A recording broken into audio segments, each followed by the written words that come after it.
Hey everyone, and welcome back to the Nerdy Multiverse and yet another breakdown. As today we will be breaking down and giving our initial thoughts on the first ever episode of the newest and most anticipated Walking Dead spin-off series, following Michonne and her search for Rick Grimes, and of course following Rick Grimes himself, while he tries to escape the grasp of the CRM, the Walking Dead, the ones who live. And the first episode being titled Years. If the title of the episode is not enough, the recap of everything leading up to this series in its first episode reminds us that it has been years since we have seen Rick Grimes, at least fully in the flesh and not in just a post-credit scene. This episode's title will also tie in and connect with following titles such as episode 2 and 3, being titled Gone and By. So, Years Gone By. Now for this episode itself, the premiere starts off with Rick Grimes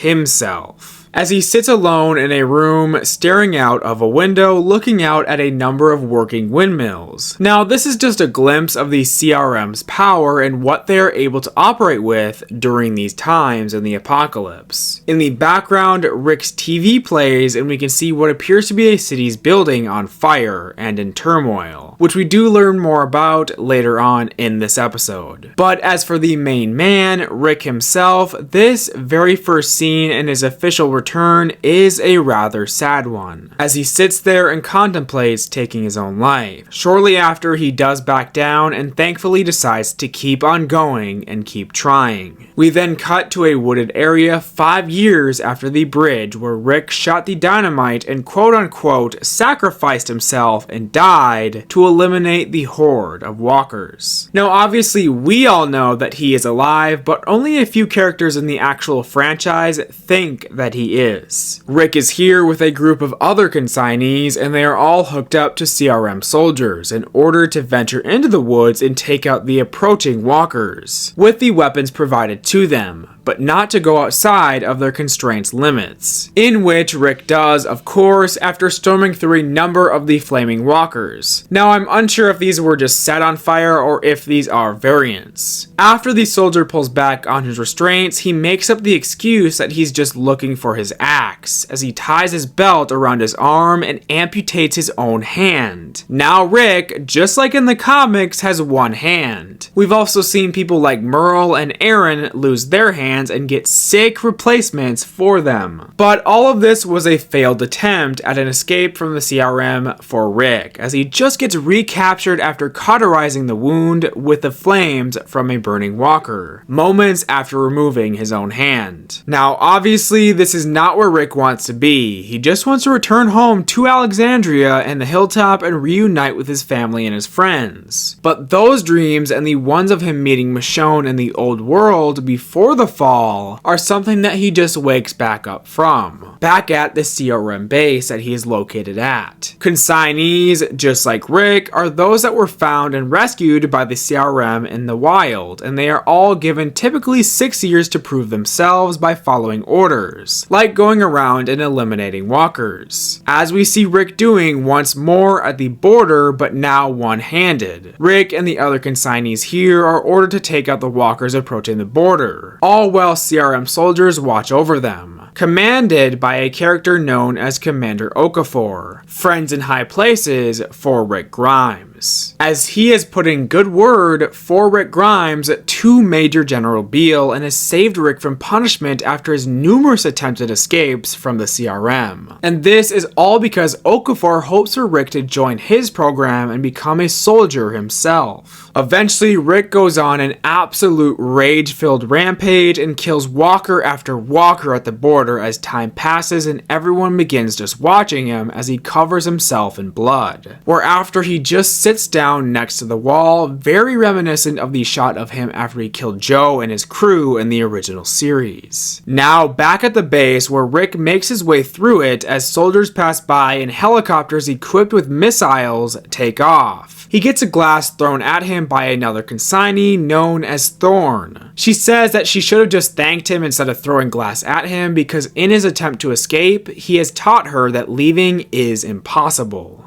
We also get some quick shots of Rick in his room as he goes through different emotions in a very short span of time, reminding us of those times in the original series where he was completely losing his cool and nearly going insane. Later, he sits down at a bench overlooking the city across a bridge, when a friend of his known as Garcia, a comedic relief sort of character, sits down next to him and lets him know that it is his last day as a consignee himself, as he heads into the city tomorrow. Garcia makes some jokes about Rick's missing hand and all of his attempted escapes, and jokingly tells him that he should just join Okafor's program to get him off his back and make his move then. So Rick actually does it, where he gets brand new equipment, a prosthetic arm with an Assassin's Creed style hidden blade in it, and a year's worth of martial arts training. Rick hasn't always been the best in hand-to-hand combat compared to characters such as Jesus, but now he will be a force to be reckoned with,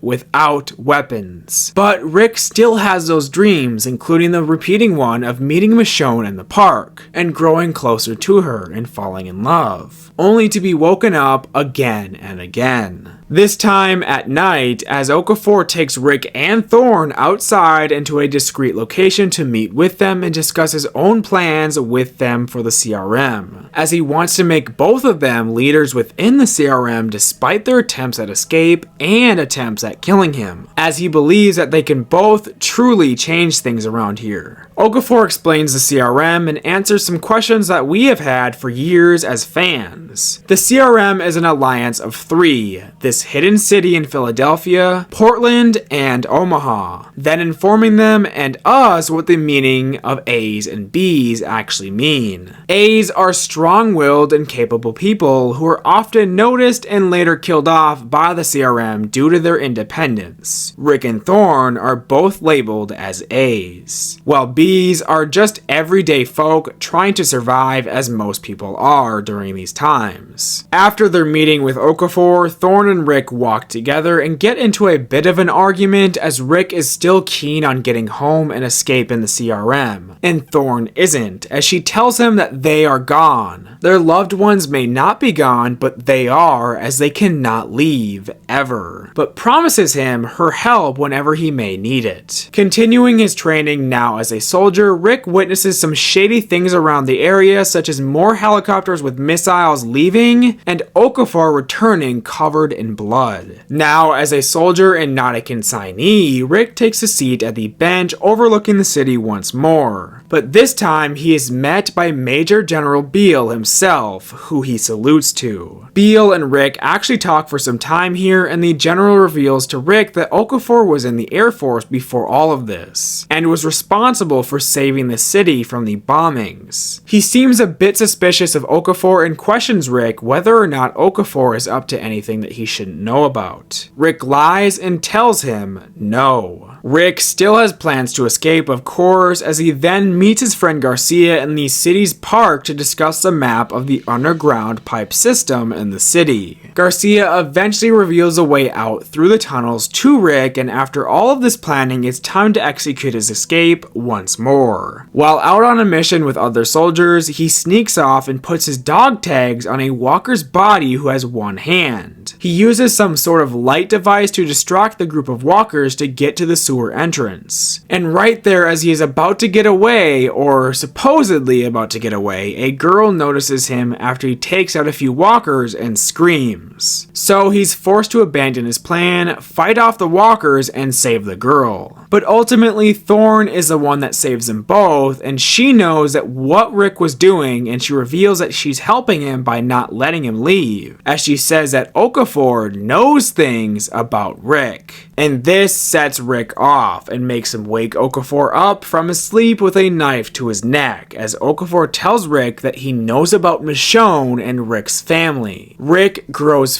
furious and starts beating Okafor up until Okafor fights back and gets the upper hand on Rick, where he starts revealing his own backstory. He was responsible for the bombing of Atlanta and Los Angeles, and we of course saw the bombing of Atlanta in the original series. He also reveals that he killed his own wife and 4,000 other soldiers to save this city for the greater good. Okafor refuses to kill Rick after they have a standoff similar to that of Shane and Rick Rick standoff, gun versus knife, as Okafor still has plans for Rick and Thorne's leadership in the CRM, and Rick already has power even if he doesn't want it. Later on, Thorne barges into Rick's room and turns on the news, as they report the fall of the city of Omaha. Now, if you watched The Walking Dead: The World Beyond, this was actually done by the CRM themselves, to supposedly prevent a famine. Now, the CRM is an alliance of 2 and not 3. We then continue the scenes that the episode started off with initially after Rick contemplated taking his own life and then stopped himself, continuing as he writes one last message to Michonne, telling her that he almost did it but decided not to, as it would be for nothing. And he writes this letter expecting it to never be seen by her like all of his other letters. However, we know that she has found his letters before and is looking for him now. After burning his last few phone drawings and notes, Rick works with Thorne as they lead the conversion of a brand new CRM base together, but still having that dream of meeting Michonne in the park where they speak about getting married, before Michonne's image burns away just like the possessions that Rick just threw in the fire, which is where he wakes up, and then we head into the present day, as everything before has been a great catch-up of the past 6 years of Rick's life inside of the CRM.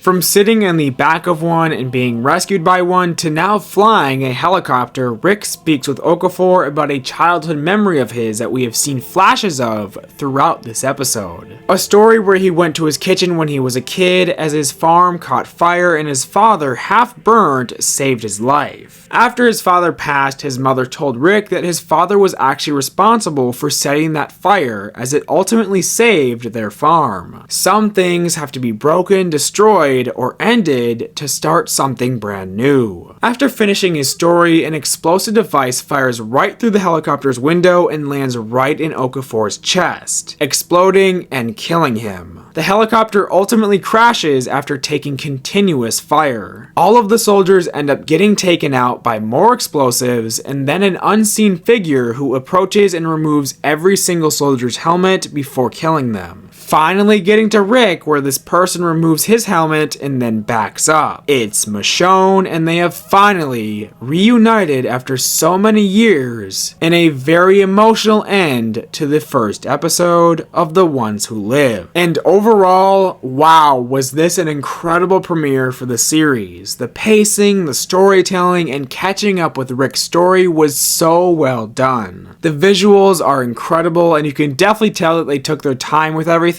especially after the original show's iconically bad CGI and such. I absolutely love how this episode was purely Rick focused, and how next episode seems like it will be purely Michonne focused, telling us their stories over these past few years that we have not seen them. This was a beautiful episode with a meaningful internal message that those who struggle with mental health are not alone, and those problems can be overcome. The action, the dialogue, and of course the overall acting and everything else was just absolutely amazing. This episode was an easy 10 out of 10 for me, and I absolutely loved it. And I cannot wait for the second episode next week. I really hope they do more than one season though, unless of course they do somehow get everything wrapped up in a beautiful manner in only 6 episodes and in one season. I also do really hope we get to see Rick reunite with other characters as well, such as Daryl, Negan, and Morgan, and obviously his own children. But that's about it for this episode, from me at least. But of course, I would like to hear about your thoughts on the episode as well, so make sure to leave them down below. Thank you all for watching. If you enjoyed our breakdown and review on this episode, don't forget to give it a like, and with that being said, we will see you all the next time that we go through and explore the nerdy multiverse.